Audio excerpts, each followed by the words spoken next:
Hello, this is Fiorina, and today I'd like to speak to you as one of the more than 2.5 million women in America who have been diagnosed with breast cancer and beaten it. Like everyone else who's diagnosed with cancer, I never thought it would happen to me. I was fit, healthy, and active. I even got regular checkups. But earlier this year, just 2 weeks after a clear mammogram, I discovered a lump through a self-exam. Soon after that came the diagnosis, the surgery, the long and difficult treatment regimen, and the painful experience of wondering whether I would make it, whether I'd pull through. I'm fortunate to live near one of the greatest cancer centers in the world. I'm fortunate to have the incredible love and support of family and friends. And my diagnosis gave me time to think about my future. Because one of the things that happens when you have to face your fears, including the fear of dying, is that you can face your future with renewed hope and enthusiasm. My doctors tell me I have won my battle with cancer. And I realize that this makes me one of the lucky ones. Last year alone, more than 40,000 Americans died from breast cancer. Aside from lung cancer, breast cancer is the most fatal form of cancer for American women. Nearly 200,000 new cases were reported last year alone. That's why a recent recommendation on mammograms by the U.S. Preventive Services Task Force, a government-run panel of healthcare professionals that makes recommendations on prevention, struck such a nerve. The task force did not include an oncologist or a radiologist. In other words, cancer experts did not develop this recommendation. They said that most women under 50 don't need regular mammograms, and that women over 50 should only get them every other year. And yet, we all know that the chances of surviving cancer are greater the earlier it's detected. If I had followed this new recommendation and waited another 2 years, I'm not sure I'd be alive today. What's more, this task force was explicitly asked to focus on costs, not just prevention.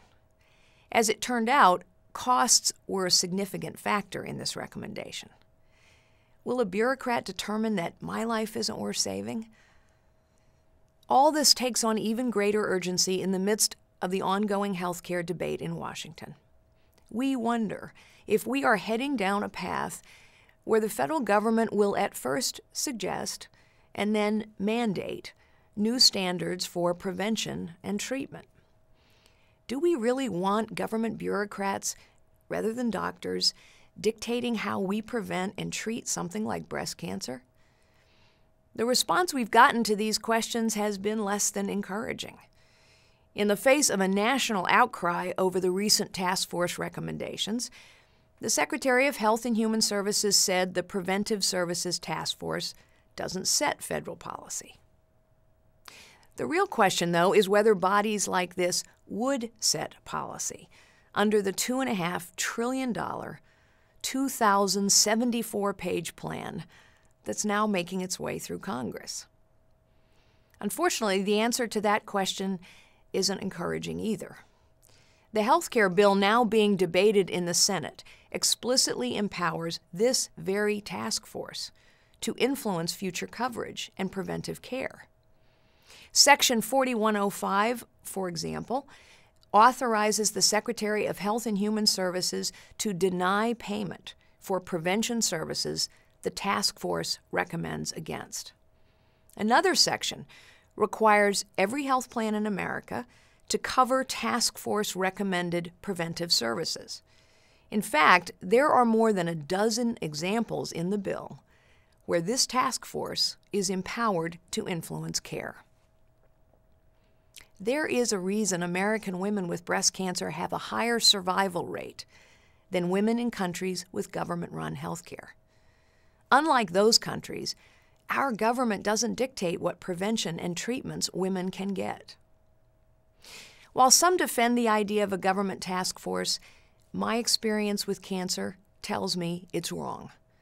Cutting down on mammograms might save the government some money that it will then spend on something else. But it won't save lives. And isn't that what healthcare reform was supposed to be all about? This is just one in many examples of serious problems with this healthcare reform legislation. Rather than remaking the entire national healthcare system at the cost of higher taxes and exploding deficits, we should build on what works, such as expanding access to integrated care and to community clinics that will give those most in need appropriate care at a reasonable price. Congress should reform medical malpractice to match what we have in California, where frivolous lawsuits are a thing of the past.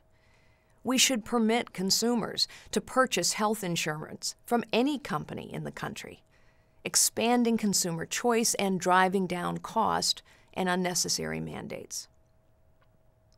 People want to know that their care will stay where it belongs, in the hands of doctors and patients. Unfortunately, the path Congress is on in this debate is not giving us the confidence that it will. Thank you.